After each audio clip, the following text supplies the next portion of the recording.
Hey guys, welcome to today's video. I'm Sarah. This is No BS Beauty. I've got Ike with me, as usual, blocking the use of the sink in the bathroom. So today I thought I'd talk about something. Actually, I'm just more curious what you guys are doing.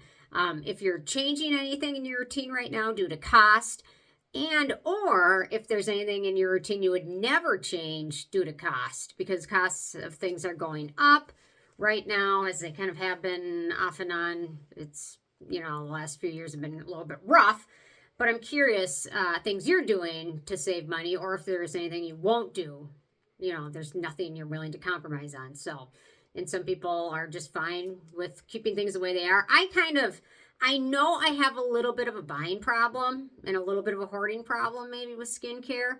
But one interesting thing I was looking at the other day is a new eyeshadow palette from Danessa Myricks is coming out, and looks so fun, 6 colors. And I'm like, the more I think about it, the other day I was kind of cleaning and organizing some of my old beauty products, and the more and more I'm thinking about it, I guarantee I have those colors somewhere. So it's kind of fun for me just starting to look through some of my old palettes to see if I can find a color that would match that. I found some older palettes, obviously. I don't know, just kind of looking through them, it was kind of interesting and fun, kind of like almost like a beauty time capsule of just different palettes I own and trying to find dupe for those colors, because honestly, I don't need another eyeshadow palette. I have probably enough eyeshadow that I would probably die before I was able to pan them all. But just looking through some of my old palettes, I definitely have colors that would probably be close enough to what I want. So, and I've got a lot of other Danessa Myricks palettes as well. So, do I need to spend I think it was like 48 bucks. Do I need to spend 48 bucks more money on another palette? No, I have a ton. And a lot of the times lately, I don't even use them. But it was kind of fun looking at some of my old palettes because I was able to make use of some of them. So, that's something I definitely will compromise on in terms of not needing to buy more stuff. There's a few things I won't compromise on. One of them is Heliocare or Polypodium Leucotomas fern block extract. You don't necessarily have to have the name brand of it. There's a lot of brands that carry similar products. So, but this is one thing I will take every single day for the rest of my life, probably, because it helps with sun damage, helps your skin prevent sun damage better. And hyperpigmentation, melasma is probably the toughest skin issue I have. It's probably never going to totally go away, but anything I can do to help make that less noticeable, the better. So things like this are things I'm not willing to compromise on. Or certain supplements, like for example, brand, Life Extension. I totally trust this brand. I'm in a little group that does, our membership pays for testing, third-party testing of a lot of brands. And some brands show up and that doesn't even have anything of what they're advertising, but I have not seen an issue like that. Knock on wood with Life Extension. So that is a brand for anything I trust for supplements. So things like that. For me, another one I won't compromise on is sunscreen every day. In my opinion, if you're going to spend money on products, the one to spend the most money on is the one that does the most work. And in my opinion, sunscreen does the most work. So using a good sunscreen with good filters in it every single day, that's something I won't compromise on. I will spend whatever I need. And I have the feeling the prices of sunscreens will go up. And even brands that aren't necessarily made overseas, where there's some tax situations, packaging, a lot of the packaging is made in one area or one country, so the cost of everything will go up if the packaging and everything else expenses go up for the brands. But sunscreen is something I have to use every day. So in my opinion, if there's one thing you're going to spend your money on, a good sunscreen. I love this one for when it's very sunny out. This one is one I rely on. Or a good hat with sunscreen is obviously, I use a hat when I go out nowadays, but good sunscreens are a must-have. So I've just got a handful of some of my favorites. But yeah, lots of different sunscreens are nice to have. They do expire. That's one thing. I might dilly-dally around the expiration date. It's not like on May 30th of 2025, this is bad. It's not like there's a solid line that says it goes from bad to, or from good to bad that day. it's usually degrades over time. That's usually when it can be the most potent. But certain expiration dates, although when it comes to sunscreen, I follow those. I'm not messing around with that. So I like to use more dupes or alternatives, things like that. Like if you have a brand you love and the price of it's going up, try and find a dupe or an alternative brand. There's one product that I've compared to much more expensive products, and I haven't liked the more expensive products, is the Geek and Gorgeous Sea Glow. I think it's 10 or 12 bucks. This is my newest bottle. This stuff is amazing. I've compared it to $100 vitamin C serums. I've compared it to $200 vitamin C serums and $300 vitamin C serums. And this one comes in first place every single time. I love it. It's amazing, and it saves money. Keep it in the fridge. It lasts longer.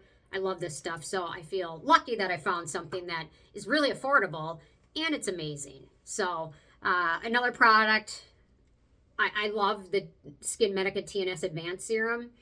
This is a tough one. It's very expensive. It's likely to get more expensive, but I love this stuff. So this is something that I don't want to have to compromise on. There's a really nice alternative, which is the RevivSerum Ultmate Serum, which is actually almost double the size, a third of the price. It's still really, really nice. I love both of these. I don't see myself taking these out from my routine anytime soon because they're both really workhorses. They really help with fine lines and wrinkles, and I can notice it when I stop using it for a week or two to when I start using it again. I can notice a difference. So it's amazing. There's not a lot of skincare. Once you become accustomed to using skincare and get in your routine, there's not a lot of products that are like within a couple days you notice a difference. Those are a few. With a couple days, it's amazing the difference it makes. So, so it's interesting. So I've read from some people that are trying to cut back on costs, so they are committed now to doing their own hair. Apparently, there's videos probably everywhere on how to cut your hair, how to trim it. I don't trust myself to do that. My mom used to trim my bangs before the beginning of the school year for picture day, and every single picture from kindergarten up to, I don't know, 8th grade, 9th grade, my bangs are like, whoop, crooked. I mean, every single picture, or they're crooked this way, or they're straight, but then they're crooked. Every single picture. So I'm not messing around. I know my mom didn't have the talent to do it, even though she was trying to. I'm not going to try and do that. But you know what? My hair is long, so if I go an extra 2 or 3 weeks between hair visits, it's not a big deal. Although my roots do start to grow out, and if you have darker hair or gray hair, then it's hard to save money there.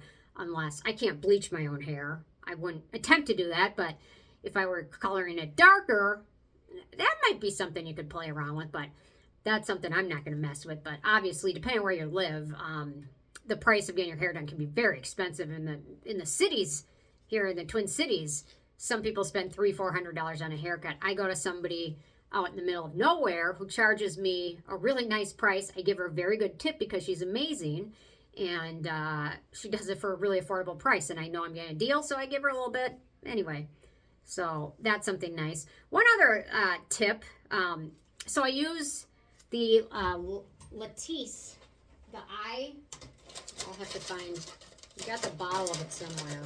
Yeah, here it is. So for eyelash serum, I finally found a place that online you can get a prescription for it, and then they send you all these things, these seem pretty wasteful, but instead of using these every day, I use them every 2 days or every 3 days. And I don't notice that my lashes are getting any shorter by doing it that way. And it helps my eyes stay a little bit more hydrated because I find those can be kind of drying. So, and then I apply it after I do my eyelashes. I put a little bit on each brow with 1 drop. And so instead of doing it every day, I'm doing it like every 2 or 3 days. And I haven't noticed any negative effects on my lashes. So that seems to help. Another thing, I love skincare devices. If you watch my videos, I have so many of them, but I always see new ones that I haven't tried and want them. So I was looking, I almost bought one the other day, and I was doing some research, and after doing some research, I found it was very similar to something I already own, the Nebulift, which is a face device that, yeah. So I almost shelled out like $600 for something that is basically, virtually, very similar to something I already own. And you know what? Honestly, I shouldn't buy any more devices because I'm not that good at using them consistently. I'm just not. I'm not sure why. I think a lot of people, you know, when I first get it, I'm good. I'll stick with it for a couple months, and then after that, I start to trail off and not be as good at using them as I am. But I have, I don't know, too much stuff. Lasers, I mean, yeah, all of this good stuff, and I'm not very consistent at using it, and I should be. So that's, I saved $800 this week. I didn't buy this, or $600. I didn't buy the device, so it's like I made money. So yeah, so there's lots of little things like that, and I'm curious. Some people like stop getting their nails done, and you know what? I stopped getting my nails done for around 6 months, and I was very happy with that. And then something came up, and I can't remember why I got them done again, but I'm getting them done again, but I might go back to doing them myself because it saves a trip, it saves an hour, and saves some money, and I kind of like doing it myself. But sometimes having them like this, like if you're a nail biter, having them done can help prevent nail bitings and bad habits like that. So that's something maybe you don't want to compromise on, or get a UV lamp and do your own gel polish or something like that. So anyway, I'm just curious what you guys are doing, or if you're not changing anything, let us know. Some people probably, you know what, this might be the one thing people spend money on. Some people like to have fancy cars or fancy purses or fancy clothes or fancy shoes, and to some people it might just be their skincare routine that they are fancy on, and they don't buy fancy cars or whatever. So I totally get that too. And yeah, whatever you make work. There's foundation. You know what, at this point I'm loving this one from Dr. Jart. I love their other one. I'm loving this one as opposed to just a regular foundation. It just feels lighter on my skin, and that's something they could probably double the price on tomorrow, and I probably would still buy it. Although there's a couple other ones that are similar that I could probably make work, but I don't want to tell Dr. Jart to raise their price. So if they doubled it tomorrow, I won't buy it. Maybe. But anyway. Okay, I don't know. Just leave your thoughts or comments below. I'm kind of curious what everyone's doing right now, or maybe doing nothing, which is also interesting. So, or if you have a dog that's very expensive and you might have to cut back because your dogs are high maintenance like mine. So anyway, just curious, leave a comment. Thanks so much, and I'll see you more tomorrow. Bye, guys.